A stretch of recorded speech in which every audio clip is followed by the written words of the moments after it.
Ayn Rand's famous novel Atlas Shrugged was first published in 1957, and now more than 50 years later, the story has been adapted for the big screen for the very first time. Now, the film takes place in the future, and it shows the frightening reality of what can happen when a federal government knows no bounds. And here's a sneak peek. Nobody's used Reardon metal.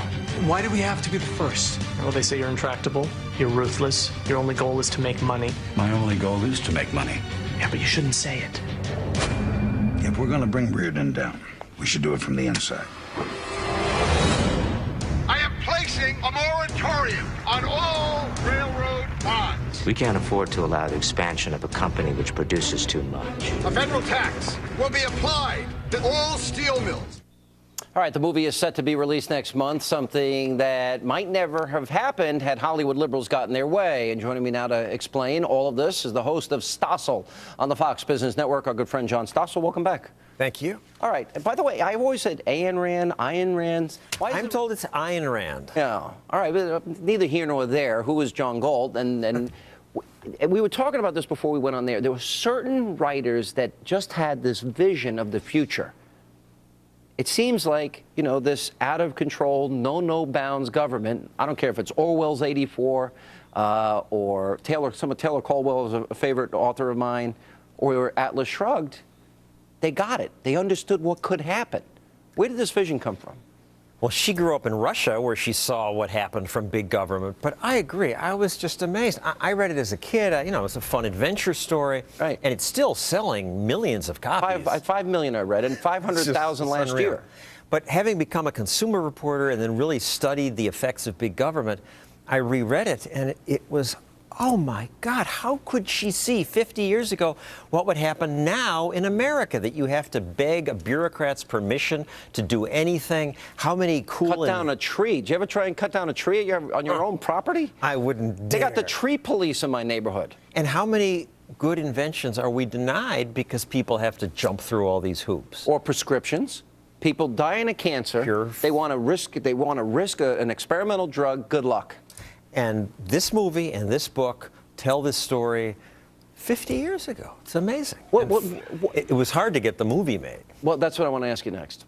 Why, first of all, Bob Beckel's brother, who is a conservative, those of you who may have seen the Beckel brothers debate on the show, there was a difficulty in a 20-year waiting period from the time that somebody bought the rights to this. Hollywood is liberal, and they say, oh, this is this woman who likes capitalism and selfishness, and we don't like her. And still, some people signed on. Brad Pitt was interested once. Angelina Jolie was going to play Dagny Taggart, but the studios, well, we're not really into that. And finally, a businessman, John Aguilaro, said, I'll spend $10 million of my own money.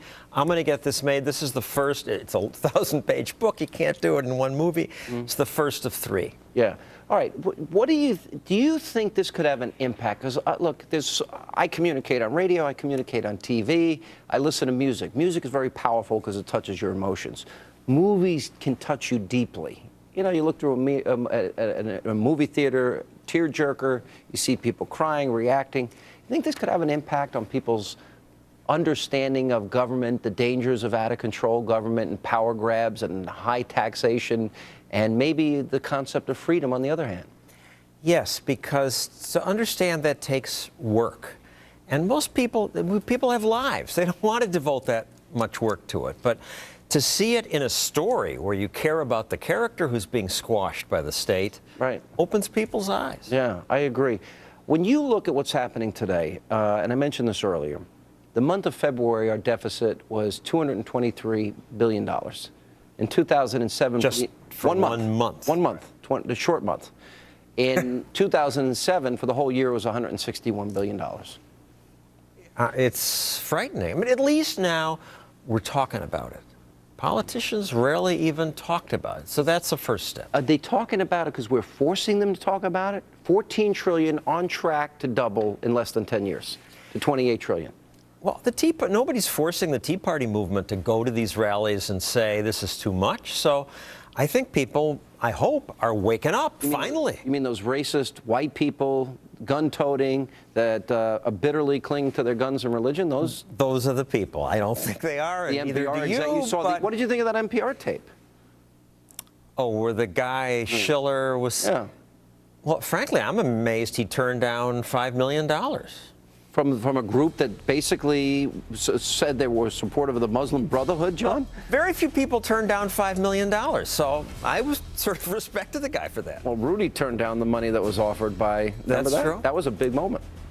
All right, right. John Stossel. We'll be watching. This movie comes out April 15th, Yeah, appropriately. appropriately. Very good. Thanks. And I actually got my copy from him, so I'm going to watch it tonight. Thank you.